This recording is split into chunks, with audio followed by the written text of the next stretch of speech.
Hi, this is Terry Bach, and welcome back to the Rewrite Your Money Story series, where we're featuring extraordinary experts who help entrepreneurs find ways to work less but earn more money. So I've noticed many entrepreneurs seem to be very busy. They work a lot of hours, and yet when I talk to many of them, I find that in spite of all the hard work that they're putting in and all the hours that they're putting in, they're just not getting the results they want, whether it's financial results or time freedom, that available time to spend with their families or whomever. So I've put together this event and I've invited several experts who work with entrepreneurs on mindset, on limiting beliefs, and on leveraging to find out what's going on and how to help with this. So today I have invited Helen MacMillan, founder and CEO of Helen MacMillan Coaching, to this event because Helen is a modern day emancipator and who helps high achieving individuals create and sustain the personal and professional freedom that they desire, and yet, as I said, often eludes them. So Helen's mission is to equip those individuals who are ready to make that profound shift with that mindset, with the skill set and the healing that allows them to powerfully and authentically create success from the inside out by using their deepest truths and wisdom as their guide. I love that. So welcome, Helen. Thank you so much, Terry. Yes, so it's fun for us to be able to get on together and talk again after a few years now since we last talked. So I know that you have had quite a journey over the years and to get to where you are now. So I'd like to hear about some of that journey, whatever you'd like to share with us. Yeah. Okay. Well, so my entrepreneurial journey started. My first business was a physical therapy practice because that was my first career, and I started my own practice. But it started as a massage practice because I had studied in the U.S. And when I moved back to my home country of Jamaica, I didn't know any of the doctors. So rather than go around and beg for referrals, I opened a massage practice. Okay. And it was beautiful because eventually my clients would go to the doctors if they had a physical therapy issue or a rehab issue. And they would say, I want you to write me a prescription to go to this woman. And so that's how the doctors began to send it to me. But Nice. It was truly a journey of, my parents had been entrepreneurs. They had started their own real estate company when I was 10 years old. Mm. And so we had the lovely experience, instead of playing with your friends on a weekend, of having to go with your parents and knock on gates and say, is this house for rent or for sale? Oh, wow. Listings or go on showings. And, Sure. in hindsight, it was helpful. When my parents divorced, right around the time when I moved back home after graduating from college, my mother invited me into the business with her to start another real estate company. Yeah. And so I knew what it was like to not have the phone ring for days, right? On Not end. have the what? Not have the phone ring, Oh, right. like Yeah. literally sit there and the phone not even ring, right, for a whole day. So I knew what it was like to start a business, which was very helpful when I eventually started my own, because I had one client every day for the first week I was in business, and people would say, how's business? And I was like, it's great. Because I knew what it was like with the other business. And so I knew it was like not to have a client for days, weeks, right? Right. And so that comes back to mindset, right? And your Mhm. outlook and your attitude. And Absolutely. so it was, I had, to me, what might have made another person go, oh my gosh, things are so slow. For me, I was so grateful.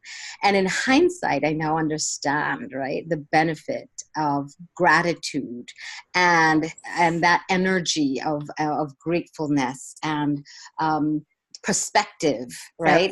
in Absolutely. building in Yes. building what you have. So, but I knew, I had learned a lot of things from my parents. One of the things I did not learn, because it was not modeled for me, was self-care. Mm. And I was in a service-oriented business as a physical therapist, as a massage Sure. therapist, you're a pain management specialist, right? So when someone comes at the end of a full day and they're in pain, you go, okay, I'll take you too, right? And far be it to turn away a client, but also far be it to turn away money, right? Right. But it's interesting because in self-care, you're helping other people with theirs, but you're not necessarily working on your own. Yeah, and very quickly found out, so while I was very successful, but relatively quickly, from the world's perspective of success, right? Mm-hmm. um, I was dying on the inside. I was burned out. Yeah. I was, and I got sick and almost died from a very simple case of gastroenteritis. Oh my. And it landed me in the hospital, and I was like, what is going on? I have no idea how to do this. What's missing, right?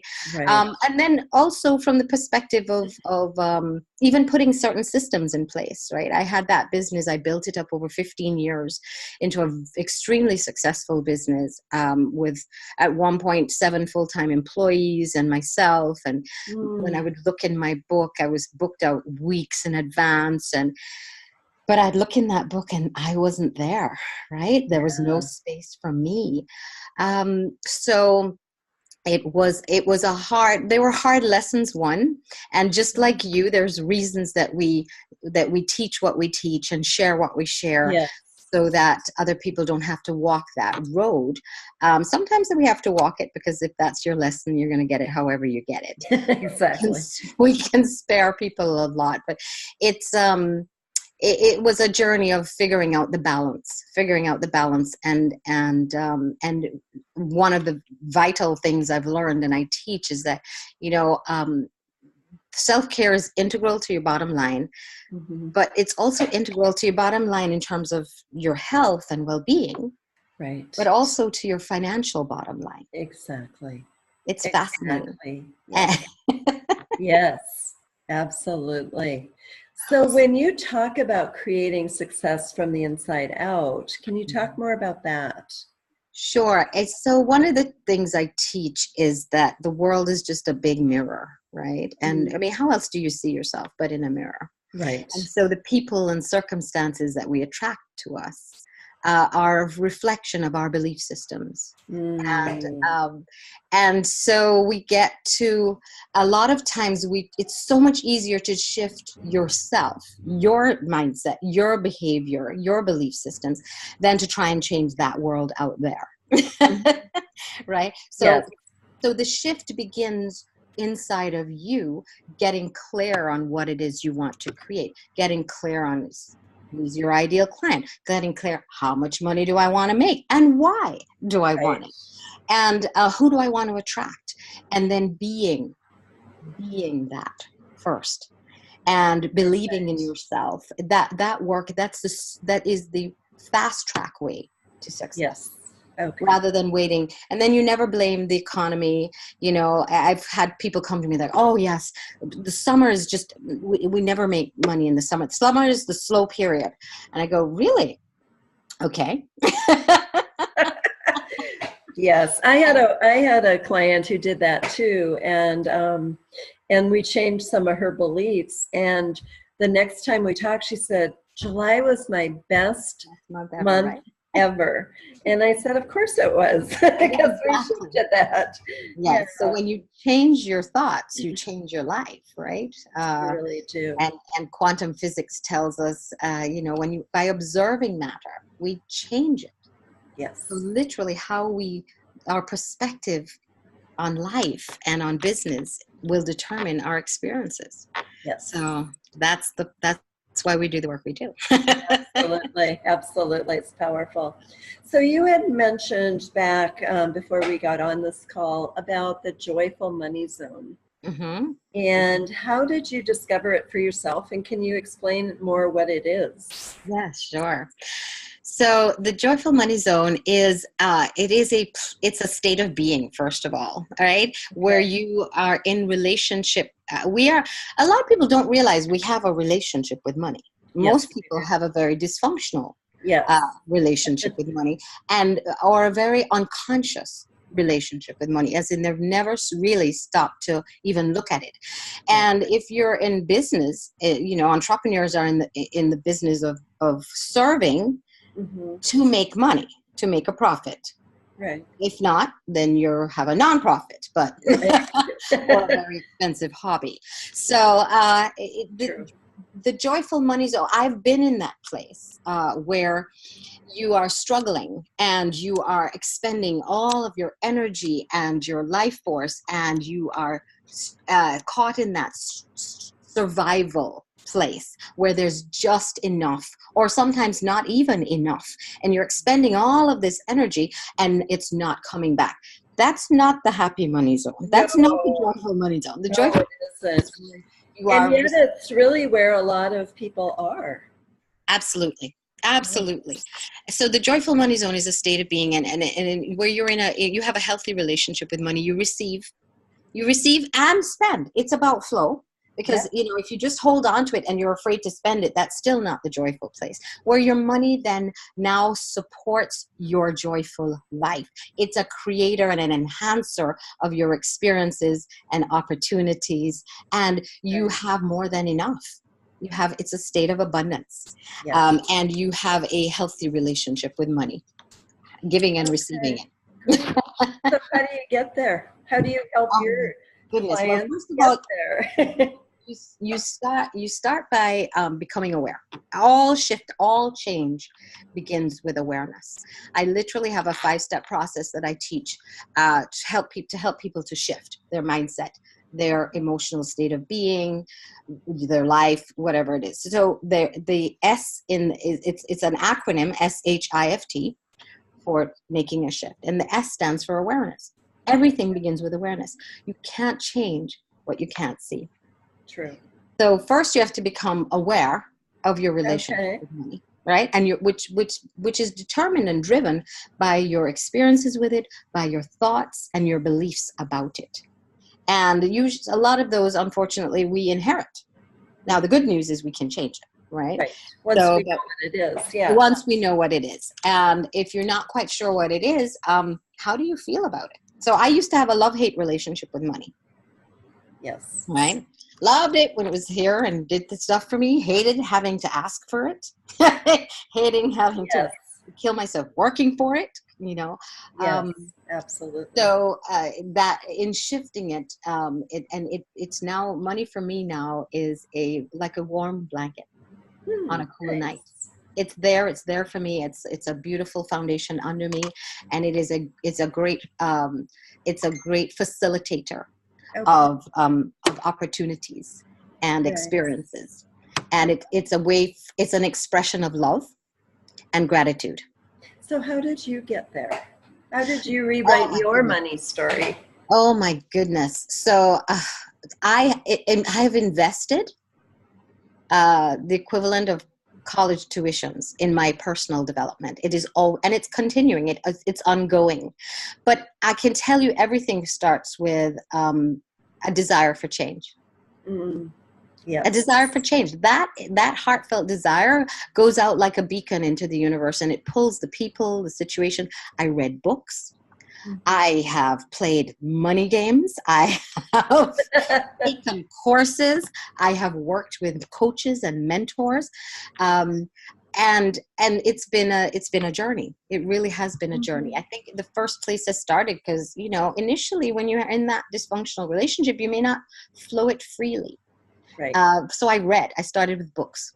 and listening to podcasts like this, right? Good. And getting information anywhere. But it started with a decision that I wanted it to be different. Yeah. I knew that this couldn't have been all it was meant to be. Right. And about maybe 6 years ago, I think, I remember it was a January, and I said, I'm never going to let money be the thing to stop me ever again. Good. So what do you think was the most helpful part of shifting you? I mean, I get, the awareness is certainly important. And I think having your background of growing up with parents who are entrepreneurs prepared you as well for what to expect. But what else do you think you did that helped shift you? It sounds almost cheesy and corny, but I learned to love myself. Okay. I learned to love myself. I learned to accept and appreciate my value. Okay. That's the big one. That's a huge part of, and I learned to receive. Okay. And those are huge. They're huge. It sounds really like trite. I know. It does. I mean, it does and it doesn't to me, because as you know, I work with money as well. And money is about our value. And if you don't feel like you have value, one, you're not going to ask for payment or charge what you're worth or any of those things. Yeah. And honestly, I can't, the books give you so much. And the one other thing I did was I was always prepared to invest in myself. So that decision to never let money be the thing to stop me again, I stopped saying things like I can't afford it. Right. Okay. And I started asking, how can I? And I teach that to people all the time. That one, if anyone is listening today, if they take away one thing, like seriously, it's literally to stop saying I can't and start asking, how can I? Because what happens is your brain, when you say I can't, that's a statement. And your brain literally goes, okay. Yeah. And it accepts it. So it stops looking. Right. When you ask the question, how can I? Your brain now starts looking for ways to answer the question. So it starts looking for opportunities. And you'll see them. And they could have been right in front of you before that. Okay. And you didn't see it. And then all of a sudden it opens up the opportunities. Absolutely. Yeah. So when you're working with a client, what are you teaching them then, to like the stuff that you're talking about step by step? You have a process. Can you go into the process a little bit more? Sure. So I have many different processes, but the shift process itself is beautiful because it works on a micro level and it works on a macro level. On a micro level, little shifts add up to big transformations, the big shift, right? And sometimes we get impatient with the process, and we the doubt and the fear comes up, and the only person who can ever stop us is us. Yeah. And we expect it to happen right away, and when it doesn't, we think it doesn't work. Exactly. So the shift is, the S is stands for seeing. So it begins with awareness. There are tools that I teach too. I love meditation. There's a million ways to meditate, right? You can. It's not always just sitting still, because if you've got a lot of stress in your system and you try to just sit still, that's like you want to go crazy, right? So there are lots of ways.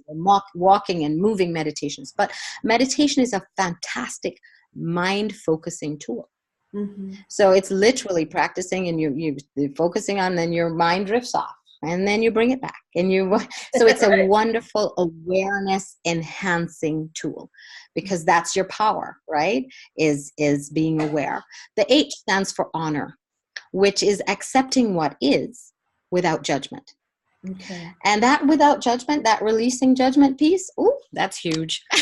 Because from the moment we pop out the room, we are taught to judge. That's good, that's bad, that's right, that's wrong. So I teach people to have an interesting box. It doesn't mean that we don't discern, right? Because we get to choose. But the judgment adds a level of heaviness and limitation, actually.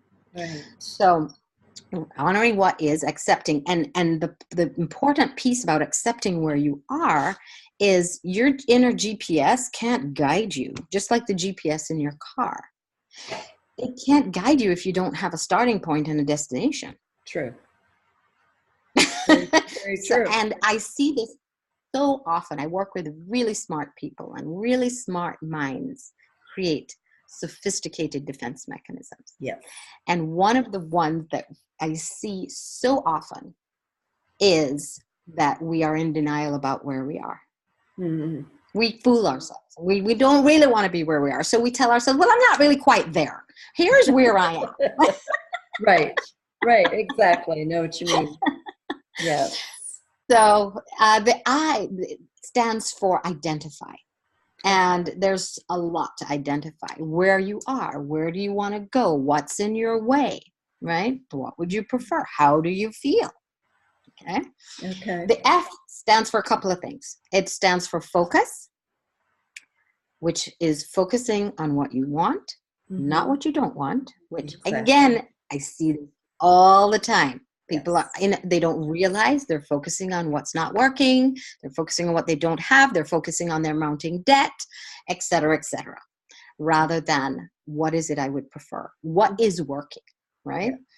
And of course, there's a universal. It's hard when you have mounting debt to go into the positive. It's really hard.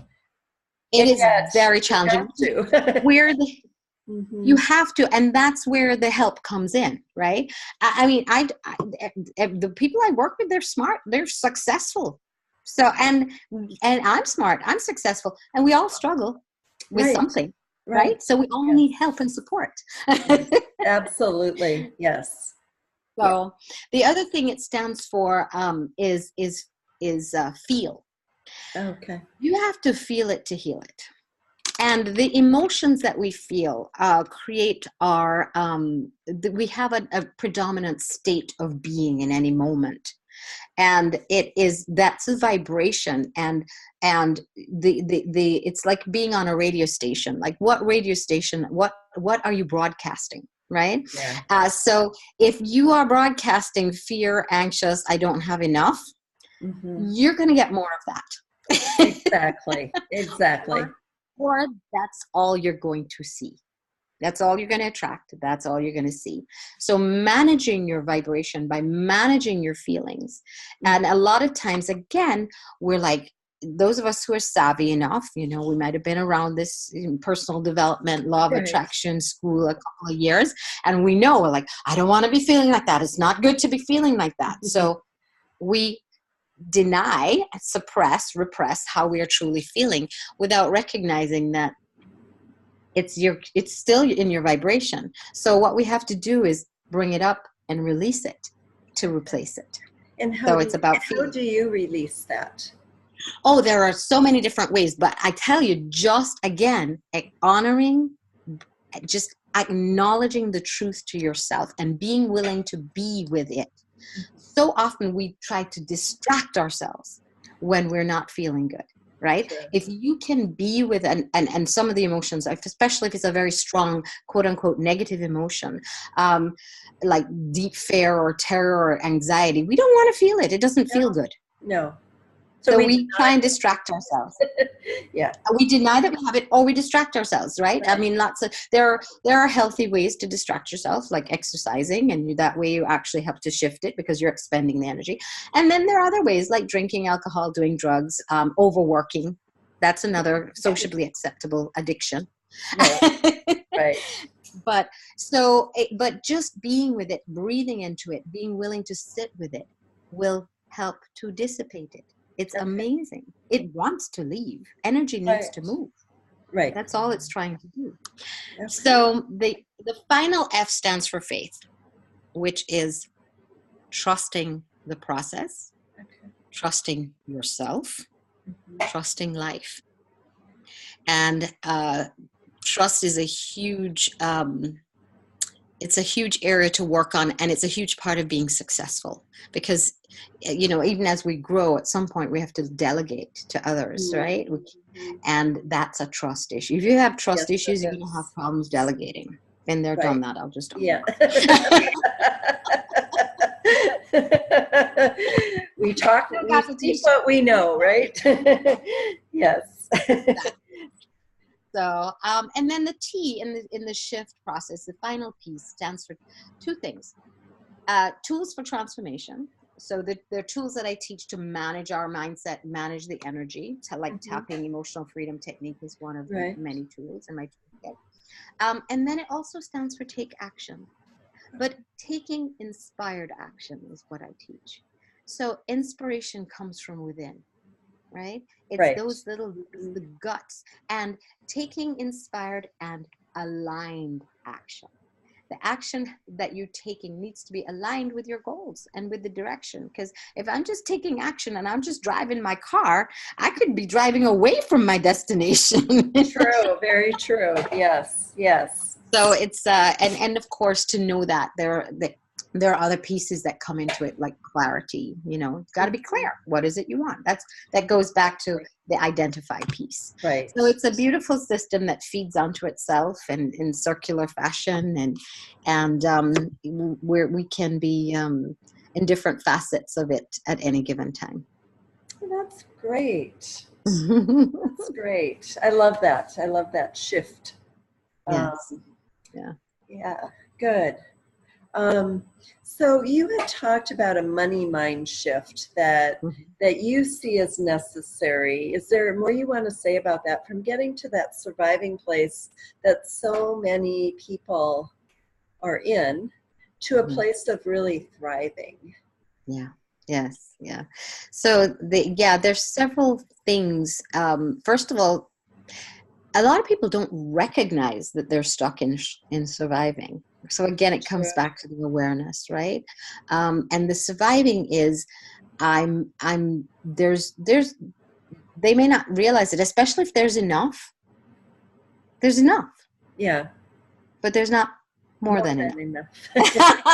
Right. Yes, that was one of mine. I realized I always have enough money, but I never have more than I need. Yes, exactly. And when you're thriving, there's a sense, there's a feeling of spaciousness. There's a feeling of relaxation and ease and joy. Yes. That and a trusting that it will always be there. I don't have to struggle for it. Okay. Yes. And so the central mind shift required for that is, I am enough, and there is more than enough. Okay. It's interesting. It always comes back to the self. Yes. How you are feeling really and does. thinking about who you are, and understanding that source, universe, God, whatever you want to call it, doesn't matter. It's not a religious thing, but this life force that the universe is made of, that we are all made of, is our source of everything, all forms of abundance. That's very true. And our business, our job, our spouse, our inheritance, you know, the $100 we find on the street because somebody dropped it. These are all channels through which the abundance flows to us and the money flows to us. And that is a huge mind shift to make. It really is. For a lot of people. It's really huge. But that will take you into thriving every time. Okay. And so because we get to let go. Yeah. So when you're working with people, actually, I like the step-by-step things. Do you, it sounds like you have different tools, tapping being one of them, which is what I use. But there are some other ways that you help people get from point A to point B in that mindset shift as well. Yes. Is that correct? Yes. Yeah. Yes. Okay.